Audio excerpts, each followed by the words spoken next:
Hello everyone, আবারও ছোট্ট একটা রেসিপি নিয়ে আমি চলে এসেছি। দেখলেই বুঝতে পারবে এটা লাল ডাঁটা। ডাঁটা দিয়ে আমি মুসুরির ডাল বানাবো। অনেকেই ভাববে দেখে যে এত মোটা ডাঁটাগুলো আবার কী করে খাবে। আসলে এই ডাঁটাগুলো দেখতে মোটা, ছালটা ছাড়িয়ে নিলে ভেতরে শাঁসটা অনেকটা নরম, খেতে খুব ভালো লাগে। এটা মুসুরির ডাল দিয়ে বানাবো। পুরো ভিডিওটা দেখো, আশা করছি ভালো লাগবে। ডাঁটাগুলোকে ছাড়িয়ে কেটে ধুয়ে পরিষ্কার করে রেখে দিয়েছি। এবার হচ্ছে 200 গ্রাম মতো মুসুর ডাল ধুয়ে নিলাম। প্রেসার কুকারের মধ্যে মুসুর ডাল, তারপরে একটু জল, নুন, তেল, হলুদ দিয়ে একটা সিটি দিয়ে দেবো।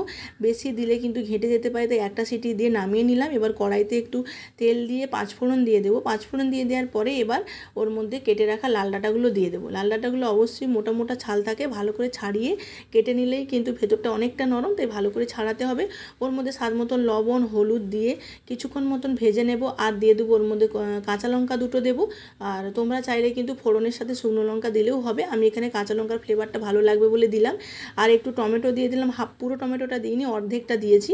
আর দিয়ে দিলাম কুচনো পেঁয়াজ। আর কিছুই না, কিছুক্ষণ এই লাল ডাঁটাগুলোর সাথে ভাজতে হবে। কিছু মশলা এর মধ্যে অ্যাড করব, মশলা দিলে খেতে বেশি ভালো লাগে। তো এর মধ্যে দিয়ে দেবো আমি আদা রসুনের পেস্ট হাফ চামচ মতন, আর হাফ চামচ মতন ধরে গুঁড়ো, হাফ চামচ মতন হচ্ছে জিরে গুঁড়ো, আর লঙ্কার গুঁড়ো 1 চামচ মতন দিয়ে এবার স্বাদ মতন লবণ দিয়ে ভালো করে কষিয়ে নিতে হবে। হলুদ গুঁড়ো দিয়েছি হাফ চামচ মতন।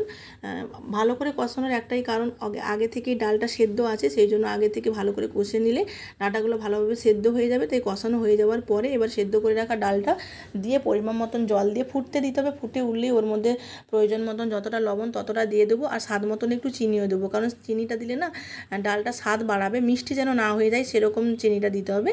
আর দিয়ে নামানোর আগে একটু ঘি দিয়ে নামিয়ে নিলেই হয়ে যাবে লাল ডাঁটা দিয়ে মুসুরির ডাল। খেতে দুর্দান্ত লাগে গরম গরম ভাতের সাথে। এই ডাল আর একটু ডিম ভাজা থাকলে আর কিছুই লাগবে না। অবশ্যই তোমরা এই ভিডিওটা দেখে একবার বাড়িতে ট্রাই করো। যারা লাল ডাঁটা খেতে ভালোবাসো না তাদেরও কিন্তু খুব ভালো লাগবে খেতে এই ডাঁটা দিয়ে ডালটা। ডাঁটা এমনি উপকারী জিনিস, আর মসুরির ডাল তো এমনিই উপকার। তো লাল ডাঁটা দিয়ে ডাল একবার খেও তোমরা।